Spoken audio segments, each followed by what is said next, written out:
ہم دیکھتے ہیں کہ آج ہم مسلمان سارے طرف سے پیٹے جا رہے ہیں. ہم مسلمان آج معاشرے میں سب سے نیچے درجے کے لوگ کہلائے جاتے ہیں. میڈیا میں دیکھیے لوگ اپنے آپ کو مسلمان کہنے کے لیے ڈرتے ہیں. جب ہم تاریخ پڑھتے ہیں 8 سے 12ویں صدی میں 8 to the 12th century Europeans کہتے تھے دا ڈارک ایجز، اندھیرا دور. اندھیرا کس کے لیے؟ یورپینز کے لیے. اس وقت مسلمان علم کی چوٹی پہ تھے. مسلمان سائنس اور ٹیکنالوجی میں ایک دم اونچے تھے.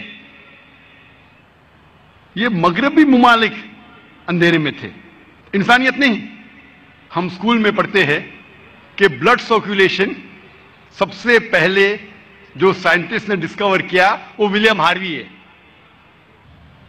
تقریباً 400 سال پہلے. تحقیق کرنے پہ پتا چلتا ہے کہ ولیم ہاروی سے 400 سال پہلے، یعنی 800 سال پہلے آج سے، ابن نفیس سب سے پہلے انسان تھے جس نے بلڈ سرکولیشن کے بارے میں ذکر کیا. اور اللہ سبحانہ و تعالیٰ قرآن مجید میں سورہ نحل میں سورہ نمبر 16 آیت نمبر 66 میں بلڈ سرکولیشن کا ذکر کرتے ابن نفیس سے 600 سال پہلے. آج سے 1400 سال پہلے، ولیم ہاروی سے 1000 سال پہلے اور ابن نفیس سے 600 سال پہلے بلڈ سرکولیشن کا ذکر ہے قرآن مجید میں. آج ہم جانتے ہیں سائنس ترقی کرنے کے بعد کہ انسان جب کھانا کھاتا ہے تو کھانا پیٹ میں جاتا ہے، پیٹ سے جاتا ہے اتڑیوں میں، اتڑیوں سے خون کے ذریعے کئی اعضاؤں میں جاتا ہے، آرگنز میں جاتا ہے، انکلوڈنگ میموری گلینڈ، انکلوڈنگ چھاتی کے پستے میں، جہاں سے نکلتا ہے دودھ. قرآن مجید نے بلڈ سرکولیشن اور دودھ کے بننے کے بارے میں نٹشل میں کہا گیا ہے. سورہ نحل میں سورہ نمبر 16 آیت نمبر 66 میں اللہ تعالیٰ فرماتے کہ بھیڑ بکریوں اور گائیوں میں آپ کے لیے ایک مثال ہے. آپ کے لیے مثال ہے. ان میں سے ان کے پیٹ کے درمیان اور خون کے درمیان سے نکلتا ہے دودھ جو انسانوں کے لیے فائدے مند ہے. اس آیت میں اللہ تعالیٰ ذکر کر رہے ہیں blood circulation and production of milk کے بارے میں. اس وقت ابن نفیس سب سے پہلے انسان تھے جس نے سمجھایا بلڈ سرکولیشن کے بارے میں. ہم اسکول میں جب ورلڈ میپ آف جیوگرافی ہم ڈرا کرتے اسکول میں، سب سے پہلے شخص جس نے دنیا کا نقشہ بنایا اس کا نام تھا الادروسی، سن 1154 میں، 1154 میں. لیکن مسلمان جب نقشہ بناتے تھے دنیا کا، اوپر تھا ساؤتھ پول، نیچے تھا نارتھ پول، بیچ میں تھا کعبہ. ویسٹرن کارٹوگرافرز آئے اور نقشے کو الٹا کیا، ورلڈ میپ کو الٹا کیا، نارتھ پول اوپر، ساؤتھ پول نیچے، لیکن پھر بھی کعبہ بیچ میں، الحمدللہ. تو سب سے پہلے انسان تھے الادروسی سن 1154 میں. ہم جو سیکھتے ہیں اسکول میں نیومرلز، 2 قسم کے نیومرلز ہیں، 1 2 3 4 5 6. ایک قسم کے نیومرلز ہے رومن نیومرلز، ایک لکیر اوپر 2، پھر دوسری لکیر، جو بہت مشکل ہے لکھنا. ہم ہندوستانی لوگ نے ایجاز کیے زیرو کو، عرب نے زیرو کو لیے اور ترقی کرنے کے بعد ڈیسیمل پوائنٹ ایڈ کیے اور دنیا کو دکھلایا عربک نیومرلز. تو 1 2 3 4 5 6 ہم پڑھتے ہیں، اسے کہا جاتا ہے عربک نیومرلز کیونکہ عربوں نے ایجاز کیا. ڈیسیمل پوائنٹس اور زیرو کو ملا کے 1 2 3 4 جو ہم لکھتے ہیں وہ مسلمان نے ایجاز کرا ہے، عربک نیومرل. ہم جب میتھمیٹکس میں پڑھتے ہیں پائتھاگورس تھیورم کے بعد، پائتھاگورس تھیورم جو ہم پڑھتے ہیں اسکول میں، اس کا فارمولا ہے that the square of the hypotenuse is equal to the sum of the square of the other 2 sides of the triangle. Triangle کے اندر جو سب سے بڑا لائن ہے اس کا اسکوائر इक्वल है बाकी दो ट्राइंगल के साइड्स के स्क्वायर को जमा करने के बाद। पाइथागोरस थ्योरम के बारे में सीखते हैं, लेकिन उस थ्योरम में ये नहीं हम सीखते कि पाइथागोरस थ्योरम को सबसे पहले किसने कहा था? अल-तुसी। अल-तुसी मुसलमान था। मैथमेटिक्स में हम सीखते ट्रिग्नोमेट्री के बारे में। Who is the father of trigonometry? Trigonometry के फादर है, ट्रिग्नोमेट्री के वालिद है अल-बरूनी, मुसलमान। कितने लोग जानते हैं अल-खिंदी को? अल-खिंदी ने कहा कि ऑल लॉज आर रिलेटिव।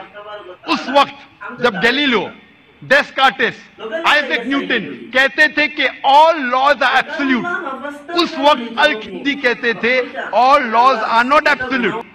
उसके बाद कई साल बाद एल्बर्ट आइंस्टाइन आए, उन्होंने प्रोपाउंड किया थ्योरी ऑफ रिलेटिविटी। हम सब जानते हैं एल्बर्ट आइंस्टाइन को मिला नोबेल प्राइज। कितने लोग जानते हैं अल-खिंदी के बारे में? कितने लोग? ये असर है मगरबी तालीम का। असल में जो थे साइंटिस्ट, उनका नामो निशान मिट गया। हम स्कूल बुक्स में अल-खिंदी के बारे में नहीं पढ़ते, इब्न नफीस के बारे में नहीं पढ़ते, अल-तुसी के बारे में नहीं पढ़ते, अल-अदरीसी के बारे में नहीं पढ़ते। कई साल पहले 3 भाई थे, मोहम्मद, अहमद और हसन शाकिर।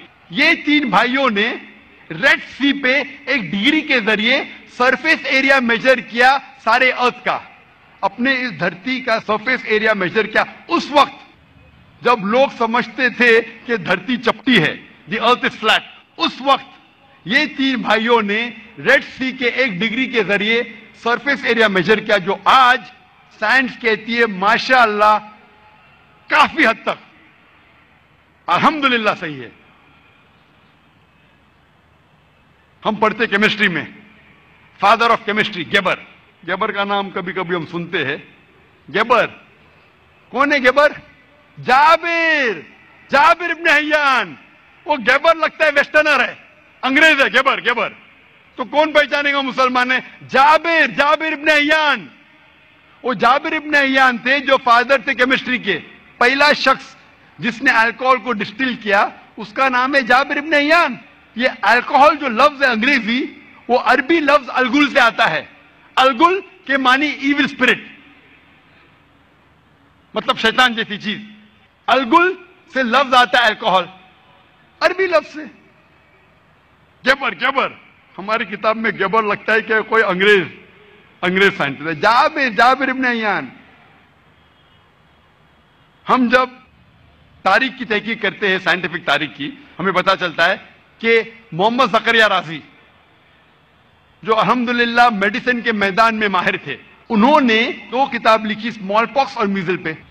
हम जब साइंटिफिक तारीख तहकीक करते हैं, पता चलता है कि अली इब्न अब्बास ने 20 जिल्द लिखी थी theory and practice of medicine के बारे में।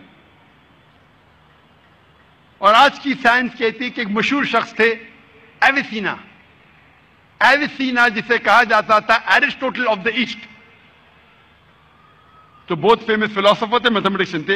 एविसीना, उसका असल नाम था अली इब्न सीना। एविसीना लगता है कि अंग्रेज नाम, एविसीना, एविसीना, अली इब्न सीना। तो जब हम तहकीक करते साइंटिफिक हिस्ट्री की, हमें पता चलता है कि उस वक्त साइंस के मैदान में सबसे ऊंचे मयार पे मुसलमान थे। और उस वक्त गैर मुसलमान को भी अगर साइंस की तहकीक करना था, उनको फर्ज था कि वो अरबी सीखे। अगर साइंस की तहकीक करना है और अच्छे मयार पे पहुंचना, जिस तरीके से आज अंग्रेजी अहम है, उस वक्त सैकड़ों साल पहले साइंस के मैदान में माहिर बनने के लिए आपको अरबी सीखना फर्ज था। उस वक्त हम मुसलमान उरूज पे थे, आज हम नीचे। क्यों? उस वक्त हम मुसलमान कुरान और हदीस के करीब थे। हम अल्लाह और अल्लाह के रसूल के फरमान पे अमल करते थे। आज अफसोस की बात है, हम मुसलमान अल्लाह और अल्लाह के रसूल से कोसों दूर है, मीलों दूर है। आज की हमारी हालत जो है इस दुनिया में, क्योंकि हम मुसलमान दीन से दूर है और عیسائی عروج پہ ہے کیونکہ وہ بھی اپنے دین سے دور ہے. وہ لوگ اپنے دین سے دور ہے جو غلط دین ہے اور عروج پہ پہنچ گئے. ہم ہمارے صحیح دین سے دور ہے, دین الحق سے, اور آج ہماری حالت کہ ہم نیچے ہے.